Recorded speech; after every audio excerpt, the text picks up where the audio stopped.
Assalamualaikum warahmatullahi wabarakatuh. Perkenalkan, nama saya Aidil Gunawan. NIM saya 19089013. Saya kuliah di Universitas Negeri Padang, jurusan Kesehatan dan Rekreasi, Prodi Ilmu Keolahragaan, Fakultas Ilmu Keolahragaan, dan mata kuliah kali ini yaitu Anatomi Terapan. Selanjutnya, materi yang saya sampaikan pada kali ini yang pertama yaitu sistem saraf. Pengertian saraf. Sistem saraf adalah sistem yang mengatur dan mengendalikan semua kegiatan aktivitas tubuh kita seperti berjalan, menggerakkan tangan, mengunyah makanan, dan lainnya. Sistem saraf tersusun dari jutaan serabut sel saraf atau disebut neuron yang berkumpul membentuk suatu berkas atau foskulum. Neuron adalah komponen utama dalam sistem saraf. Yang kedua adalah sistem endokrin. Sistem endokrin adalah sistem kontrol kelenjar tanpa saluran yang disebut dengan DAX-LIS yang menghasilkan hormon yang tersirkulasi di tubuh melalui aliran darah untuk memengaruhi organ-organ lain. Hormon bertindak sebagai pembawa pesan dan dibawa oleh aliran darah ke berbagai sel dalam tubuh, yang selanjutnya akan menerjemahkan pesan tersebut menjadi suatu tindakan. Sistem endokrin tidak memasukkan kelenjar eksokrin seperti kelenjar ludah, kelenjar keringat, dan kelenjar-kelenjar lain dalam saluran gastrointestin. Yang ketiga yaitu organ reproduksi pria. Organ reproduksi pria merupakan sekelompok organ yang terlibat dalam sistem reproduksi dan terbagi menjadi dua bagian, yakni organ internal dan organ eksternal. Dalam proses reproduksi diperlukan juga hormon tertentu dalam membantu fungsi organ reproduksi pria. Selanjutnya, berdasarkan letaknya, organ reproduksi pria terbagi ke dalam dua bagian, yaitu organ eksternal. Organ reproduksi pria bagian luar terdiri dari 3 organ, yakni penis, skrotum atau kantong zakar, dan testis. Selain sebagai organ seksual pada pria, penis juga berfungsi sebagai jalan keluarnya urin dari tubuh melalui saluran yang tersebut uretra. Sedangkan skrotum bertindak sebagai sistem kontrol suhu pada testis. Suhu pada testis erat kaitannya dalam memproduksi sperma yang sehat. Selain memproduksi sperma, testis juga berfungsi untuk menghasilkan hormon testosteron yang merupakan hormon utama pada pria. Selanjutnya, organ internal. Organ reproduksi pria bagian dalam terdiri dari beberapa organ meliputi epididymis, kelenjar prostat, kelenjar bulbouretral, vesicula seminalis, uretra, dan vas deferens. Yang keempat adalah organ reproduksi wanita. Organ reproduksi wanita merupakan sekelompok organ yang terlibat dalam sistem reproduksi.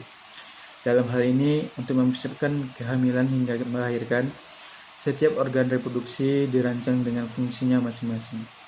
Organ-organ ini memiliki wanita sejak lahir, namun kemampuan reproduksinya baru akan dimulai setelah masa pubertas. Selanjutnya, organ reproduksi wanita bagian luar berkelompok di daerah bernama vulva yang letaknya di luar vagina. Organ tersebut termasuk labia. Labia adalah organ reproduksi wanita bagian luar yang terdiri dari 2 pasang lipatan kulit di kedua sisi bukaan vagina, bernama labia majora dan labia minora. Labia majora disebut bibir kemaluan besar, berada di bagian luar dan akan ditutupi dengan rambut kemaluan setelah memasuki masa pubertas. Sedangkan labia minora disebut bibir kemaluan kecil, tidak berambut.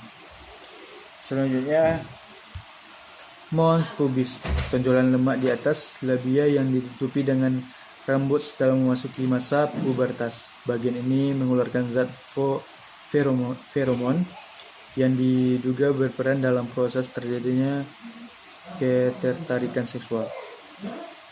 Yang ketiga, lubang vagina. Ini merupakan pintu masuk ke vagina. Yang keempat, lubang uretra. Lubang uretra adalah tempat keluarnya urin dari kandung kemih. Selanjutnya, klitoris. Klitoris merupakan tonjolan kecil di bagian atas labia minora yang sangat sensitif dan merupakan sumber utama kenikmatan seksual wanita. Selanjutnya, kelenjar Bartholin atau kelenjar vestibular. Kelenjar ini terletak di kedua sisi bukaan vagina dan berfungsi menghasilkan lendir kental untuk melumasi vagina ketika berhubungan seksual. Selanjutnya, organ reproduksi wanita bagian dalam. Yang pertama itu vagina. Organ ini terletak antara bagian bawah rahim dan tubuh bagian luar. Vagina merupakan lorong atau jalan keluar untuk melahirkan, serta tempat masuknya penis selama berhubungan seksual. Selanjutnya, cervix atau leher rahim. Leher rahim adalah pintu masuk antara vagina dan rahim yang berupa lorong sempit. Dinding cervix bersifat fleksibel sehingga dapat meregang dan membuka jalan lahir saat persalinan. Selanjutnya, rahim atau uterus merupakan organ berbentuk seperti butir yang menjadi rumah bagi janin yang sedang berkembang. Dan selanjutnya, ovarium atau indung telur.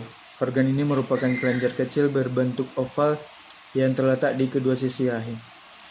Ovarium berfungsi untuk menghasilkan sel telur dan memproduksi hormon seks utama, yakni estrogen dan progesteron yang dilepaskan ke dalam aliran darah. Yang selanjutnya, saluran telur atau tuba Fallopi. Tuba Fallopi adalah saluran sempit yang melekat pada bagian atas rahim mengarah ke ovarium. Saluran ini merupakan jalan bagian telur dari ovarium ke rahim, serta tempat terjadinya pembuahan telur oleh sperma. Yang kelima adalah darah. Darah adalah cairan yang terdapat pada semua makhluk hidup yang berfungsi mengirimkan zat-zat dan oksigen yang dibutuhkan oleh jaringan tubuh, mengangkut bahan-bahan kimia hasil metabolisme, dan juga sebagai pertahanan tubuh terhadap virus atau bakteri. Istilah medis yang berkaitan dengan darah diawali dengan kata hemo atau hemato, yang berasal dari bahasa Yunani haima yang berarti darah. Darah merupakan suatu suspensi sel yang fragmen sitoplasma di dalam cairan yang disebut plasma. Secara keseluruhan, darah dapat dianggap sebagai jaringan pengikat dalam arti luas, karena pada dasarnya terdiri atas unsur-unsur sel dan substansi interseluler yang berbentuk plasma. Fungsi utama dari darah adalah mengangkut oksigen yang diperlukan oleh sel-sel seluruh tubuh. Darah juga menyuplai jaringan tubuh dalam nutrisi, mengangkut zat-zat sisa metabolisme, dan mengandung berbagai bahan penyusun sistem imun yang bertujuan mempertahankan tubuh dari berbagai penyakit. Darah manusia berwarna merah, antara merah terang apabila kaya oksigen, sampai merah tua apabila kekurangan oksigen. Warna merah pada darah disebabkan oleh hemoglobin, protein pernapasan, disebut dengan respiratory protein, yang terdapat dalam eritrosit dan mengandung besi dalam bentuk heme, yang merupakan tempat terikatnya molekul-molekul oksigen. Yang keenam yaitu pancaindera. Pancaindera adalah alat-alat tubuh yang berfungsi mengetahui keadaan luar. Alat indera manusia sering disebut pancaindera karena terdiri dari 5 indera, yaitu indera penglihat yang disebut mata, indera pendengar yang disebut telinga, indera pembau atau pencium yang disebut hidung, indera pengecap yang disebut lidah, dan indera peraba yang disebut kulit. Macam-macam pancaindera. Yang pertama, indera penglihat yang disebut mata Mata salah satu alat indera dari makhluk hidup, khususnya manusia yang berfungsi sebagai indera penglihat. Mata merupakan alat indera yang sangat kompleks. Apabila kita menyebutkan mata, maka yang terdapat dalam pikiran kita yang muncul ialah bola mata. Namun tetapi sebenarnya tidak hanya bola mata yang berperan supaya kita dapat melihat. Bulu mata, alis mata, serta kelopak mata juga berperan penting di dalam mendukung penglihatan tersebut. Mata adalah organ yang kerjanya itu terkait dengan cahaya terang, gelap, warna, serta benda yang dilihat. Yang kedua yaitu indera pendengar yang disebut telinga. Telinga adalah organ tubuh manusia yang berfungsi sebagai indera pendengaran dan organ yang menjaga keseimbangan. Telinga merupakan organ yang berperan terhadap pendengaran kita akan suara atau bunyi. Hal ini terjadi karena telinga memiliki reseptor khusus yang berfungsi untuk mengenali getaran suara. Selanjutnya, nomor 3, indera pembau atau disebut hidung.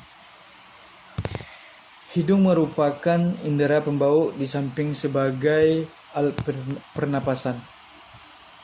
Di dalam hidung terdapat saraf pembau, rangsang bau yang diterima hidung diteruskan ke otak. Ketidakmampuan indera pembau untuk mencium bau dinamakan anosmia. Penyebabnya anosmia antara lain sebagai berikut. Selanjutnya, nomor 4, indera pengecap atau disebut lidah. Lidah adalah kumpulan otot rangka pada bagian lantai mulut yang dapat membantu pencernaan makanan dengan mengunyah dan menelan. Lidah dikenal sebagai indera pengecap yang banyak memiliki struktur tunas pengecap. Lidah juga turut membantu dalam tindakan bicara, juga membantu membolak-balik makanan dalam mulut. Kelima yaitu indera peraba atau disebut kulit. Kulit merupakan indera peraba. Di dalam kulit terdapat ujung-ujung saraf peraba. Tidak semua permukaan kulit merupakan alat peraba yang sama pekanya. Bagian paling peka adalah ujung jari dan bibir. Kulit dapat membedakan kasar, halus, panas, dingin, dan sakit. Kulit adalah organ terluar dari tubuh yang melapisi seluruh tubuh manusia. Berat kulit diperkirakan sekitar 7% dari berat tubuh total. Pada permukaan luar kulit terdapat pori rongga yang menjadi tempat keluarnya keringat. Kulit adalah organ yang memiliki banyak fungsi, yang diantaranya adalah sebagai pelindung tubuh dari berbagai hal yang dapat membahayakan, sebagai alat indera peraba, sebagai alat satu organ yang berperan dalam ekspresi, pengatur suhu tubuh, dan lain-lain. Baik, hanya itu yang dapat saya sampaikan dan jelaskan. Atas kekurangannya saya minta maaf. Semoga yang saya sampaikan kali ini bermanfaat untuk teman-teman semuanya. Sekian, assalamualaikum warahmatullahi wabarakatuh.